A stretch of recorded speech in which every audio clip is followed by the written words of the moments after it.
Bonjour à tous, j'espère que vous allez bien, bienvenue dans ce nouveau numéro de What's Up Disneyland Paris. Si vous ne connaissez pas encore le concept, je vous rappelle que sur cette vidéo, en fait, on fait le tour de l'actualité de Disneyland Paris pour la semaine et ce qui s'est passé la semaine dernière. On va être sur une vidéo assez courte, plus que la semaine dernière, hein. Je sais que j'ai déjà dit ça la semaine dernière, mais normalement cette semaine, on sera vraiment sur quelque chose de pas très long. On va parler des réhabilitations, on va parler tempête, on va aussi parler de Frozen Land, voilà, donc... Le nouveau numéro de What's Up Disneyland Paris, c'est maintenant.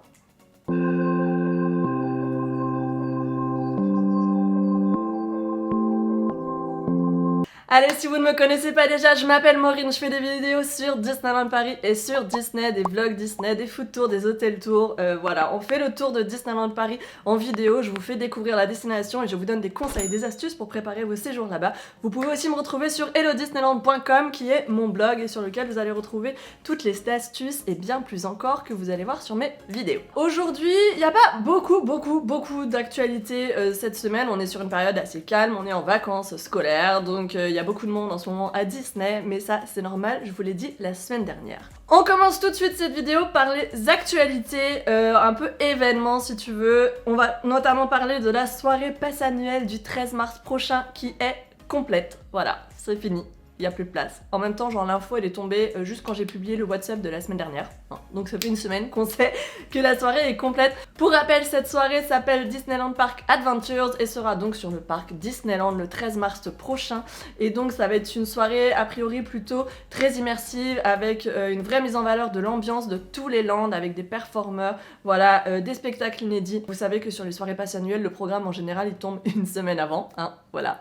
Donc on l'aura début mars, en fait, comme d'habitude. Et par contre, je sais pas exactement combien de personnes sont attendues, donc s'il y a quelqu'un qui le sait, n'hésitez pas à le dire en commentaire. Petite info sympa aussi qu'on a reçue par mail cette semaine, l'offre du Wild West Show pour les passes annuelles. Alors, pour ceux qui ne le savaient pas, si vous êtes passe annuel et que vous avez envie d'aller au Wild West Show, une place vous est offerte le mois, ou en tout cas dans le mois qui suit la date de votre anniversaire. Voilà, donc ça c'était une offre qui était ponctuelle, qui n'était pas forcément censée durer très longtemps. Là, l'offre a été prolongée jusqu'au mois de novembre, donc si vous fêtez votre anniversaire d'ici là, sachez que vous allez pouvoir bénéficier du coup de votre entrée au Wild West Show gratuite dans le mois qui suit la date de votre anniversaire. Donc ça c'est plutôt cool, hein, parce qu'on va pas se mentir, ça fait quand même, c'est quoi, 60 €, tu vois, un truc comme ça, le Wild West Show, donc c'est cool quoi, comme cadeau.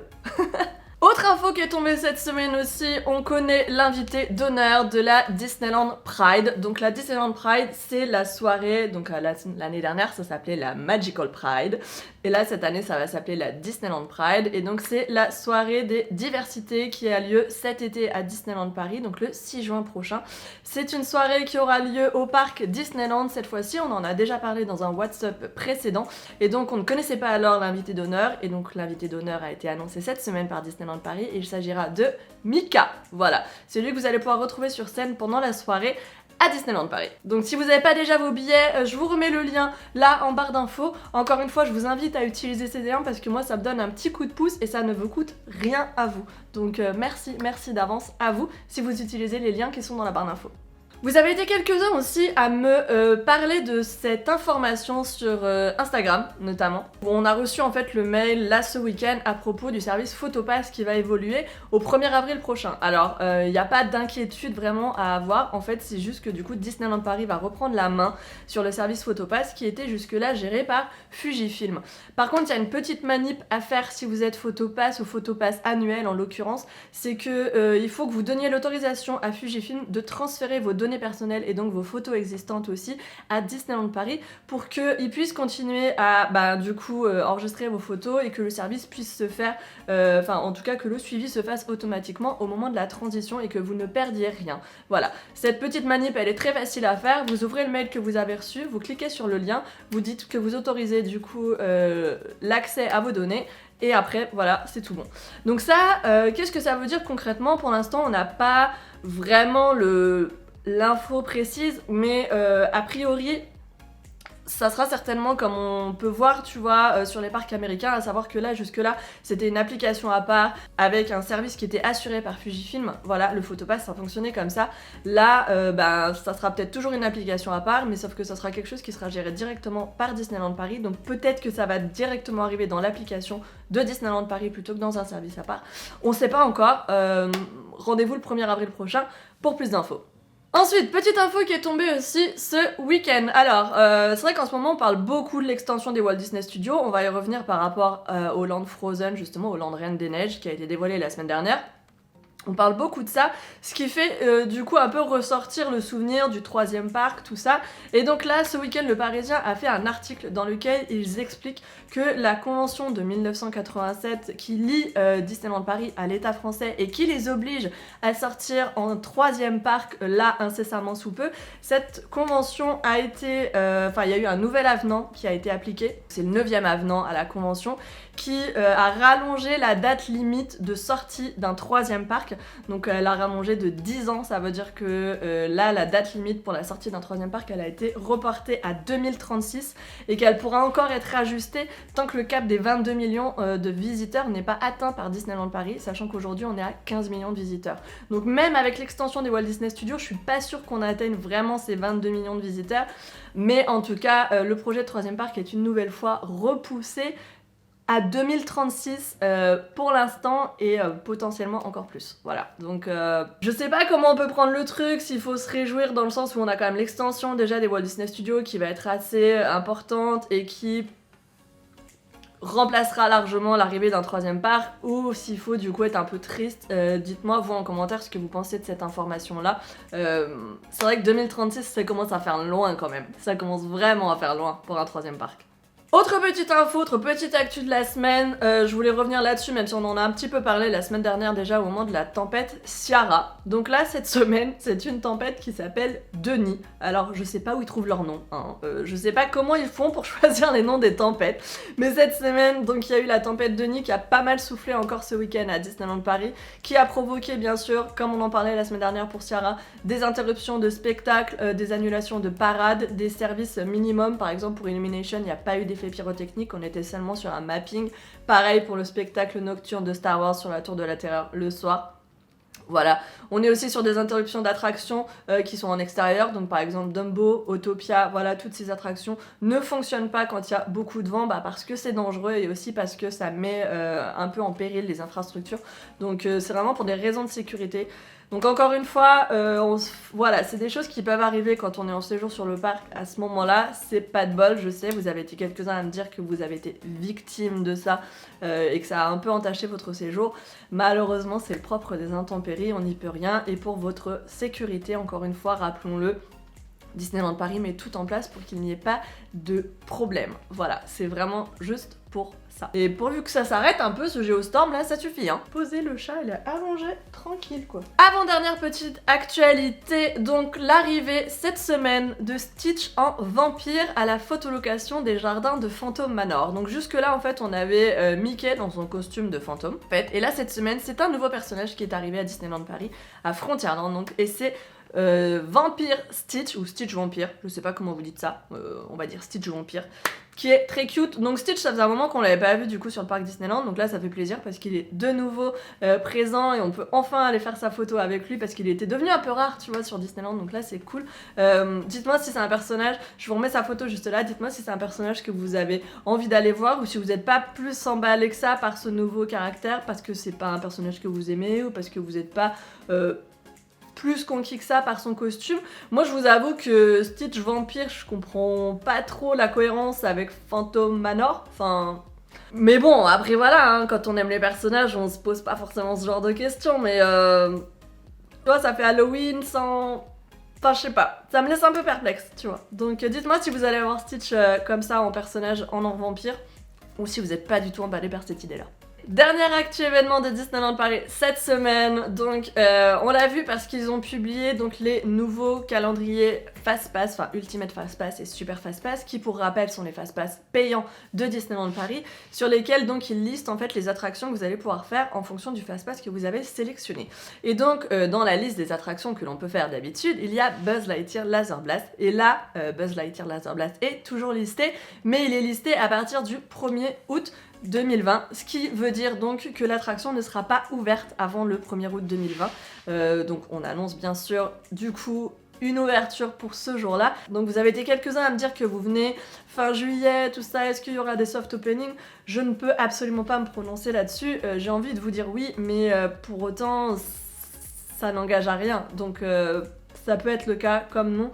Donc je vais pas vous dire oui, ça sera ouvert un petit peu avant. Là aujourd'hui on pense que la date ça va être le 1er août. Donc c'est toute l'information qu'on a pour l'instant. C'est décevant quand même. Hein. Moi j'aurais trop voulu qu'il y ait quand même Buzz un petit peu plus tôt dans l'été quoi. Mais bon. On s'en contentera, hein. De toute façon, on n'a pas le choix, hein, donc on va faire avec. Allez, on passe sur la partie travaux. Donc, en parlant de Buzz Lightyear, justement, la palissade, enfin, les palissades ne changent pas, enfin, elles sont un peu bousculées par le vent, là, en ce moment, tu vois, mais elles sont toujours là. Il y a juste un film qui est en train d'être installé, donc sur les échafaudages qui sont en hauteur, donc ce qui annonce potentiellement, on en a déjà parlé la semaine dernière, l'arrivée d'une bâche thématique, d'une bâche avec une illustration dessus, donc on espère que ça va être un truc assez sympa, mais ça continue de monter et c'est quand même assez imposant. On n'est pas sur une réhabilitation discrète là pour le coup, hein. C'est bien voyant quand tu traverses Discoveryland. Alors, on ne peut pas parler de travaux sans parler du land Reine des Neiges, forcément, qui a été dévoilé la semaine dernière par DLP Report. Donc DLP Report, on en a déjà parlé justement dans la vidéo que j'ai fait sur ce land Reine des Neiges qui a été dévoilé. On a donc les plans, on a aussi les concept art, les projections 3D, voilà. Donc si vous voulez en savoir plus sur toute cette partie-là, je vous invite vraiment à revoir ma vidéo, je vous la remets juste là-haut. N'hésitez pas à aller jeter un petit coup d'œil, vous allez voir toutes les projections qui ont été faites avec le lac, donc le château, les rencontres personnages aussi qui ont été annoncées, l'attraction, le restaurant, la boutique, tout le land, toute la décoration, les jardins aussi, les espaces verts, c'est vraiment très très beau. Donc ça a été dévoilé la semaine dernière et là ce week-end on a eu un petit peu plus d'infos. Donc je fais une petite parenthèse du coup Reine des Neiges dans cette vidéo. On a eu plus d'infos sur le contenu de l'attraction et sur le contenu du bâtiment donc du château qui sera là où vous allez rencontrer des personnages. Donc a priori il y a au moins 3 salles de rencontres personnages. Alors, est-ce que ça va être comme au pavillon des princesses où en gros les personnages vont être en plusieurs exemplaires, on va dire, pour éviter une file d'attente de 5 heures pour aller rencontrer Anna et Elsa, ou est-ce que ça va être comme c'est le cas notamment à Walt Disney World, 3 salles pour 3 personnages différents. On ne sait pas, on ne saura pas avant la livraison, donc on ne saura pas avant 2024. Mais du coup, voilà, ça permet quand même un petit peu d'arriver, en tout cas de se projeter sur comment ça va être organisé à l'intérieur du château. Et donc l'attraction sera, a priori, selon les plans qui ont été publiés par DLP Report, plutôt une attraction inspirée de ce qu'on peut voir donc à Walt Disney World. On l'a évoqué dans la vidéo, je vous en ai parlé, est-ce que ça sera ça, est-ce que ce sera un coaster? Donc a priori, on serait plutôt sur une balade en bateau, comme on peut avoir à Walt Disney World, mais en plus grand, voilà. Il y aura une file Fastpass, une file normale, une file Single Rider, donc on est sur le même principe que sur l'attraction Ratatouille en termes d'entrée en tout cas, voilà. Et puis le contenu, du coup si c'est un petit peu plus long que ce qu'on a à Epcot, tant mieux, trop cool, et j'espère qu'à l'intérieur ça sera beaucoup plus évolué aussi. Mais ça j'en doute pas parce que à Epcot c'était une attraction existante qu'ils ont transformée, qu'ils ont adaptée, donc ils ont fait un peu ce qu'ils ont pu en gros avec le bâtiment. Là on est sur une création, donc en gros ils ont carte blanche, ils peuvent faire ce qu'ils veulent et je pense que ça va vraiment être canon. Voilà. Du coup j'ai encore plus hâte d'y être. J'avais déjà hâte d'y être quand j'ai tourné la vidéo alors qu'on n'avait pas les infos sur l'attraction. Là j'ai encore plus hâte. Je suis sûre que vous aussi, non? Si. Il Y a pas énormément de mouvement au niveau des travaux cette semaine hein, à Disneyland Paris. Tout suit un petit peu son cours. Y a de nouveaux travaux qui ont été installés à Fantasyland juste derrière le carrousel avec des palissades donc, qui sont mis du côté de Sir Mickey. Sur ces palissades, vous allez pouvoir retrouver des blasons sur lesquels vous ferez un petit peu attention. Il y a plein de petits détails qui rappellent en fait les attractions de Fantasyland. Donc il y a notamment le crochet qui fait un petit peu penser à Peter Pan's Flight. Et n'hésitez pas voilà, à regarder les autres blasons et à reconnaître l'attraction à laquelle c'est associé. Ce sont des petits clins d'œil assez sympas. Et bon, au moins ça habille un petit peu ces palissades et on espère qu'elles resteront pas trop longtemps quand même. Allez, on termine la vidéo par le point merchandise. Donc il n'y a pas beaucoup de nouveautés, j'ai pas grand chose à vous montrer là cette semaine au niveau du merchandise ni de la food parce que pour le coup ça ne bouge pas trop cette semaine à ce niveau là. Au niveau du merchandise, on a noté l'arrivée d'une nouvelle tasse de Noël. Oui, et même si on est en février, il y aura une nouvelle tasse de Noël du coup avec Stitch qui est dans la même collection qu'on avait pu voir ce Noël-ci avec le Merry Christmas avec le Mickey, et il y avait la même chose aussi sur la même forme avec une clochette. Bon bah là du coup il y a la même forme, même collection, mais sauf qu'au lieu que vous ayez Mickey, vous allez avoir Stitch dessus, voilà.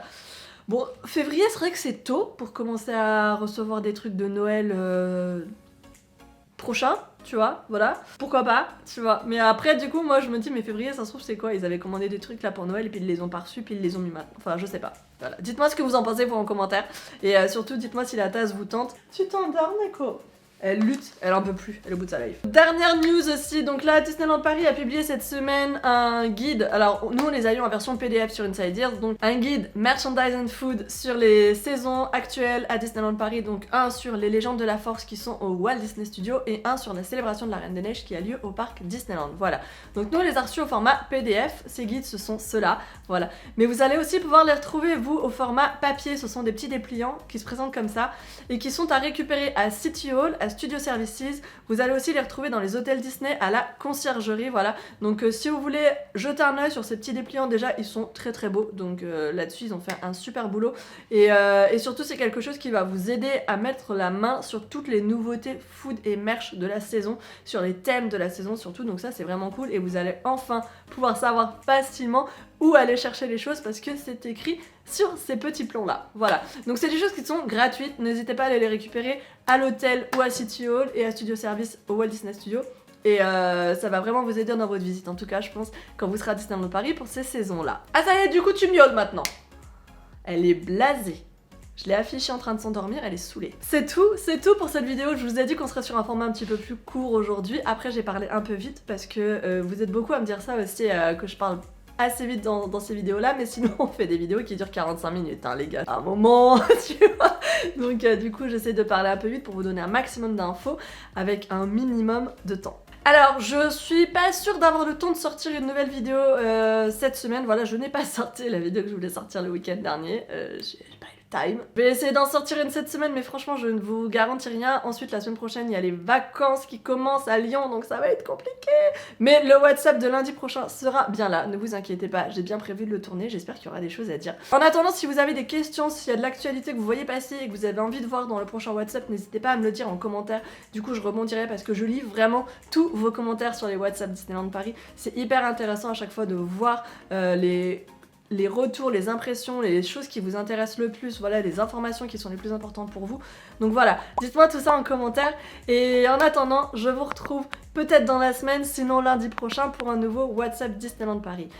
Passez une excellente semaine, prenez soin de vous et à bientôt. Bye bye.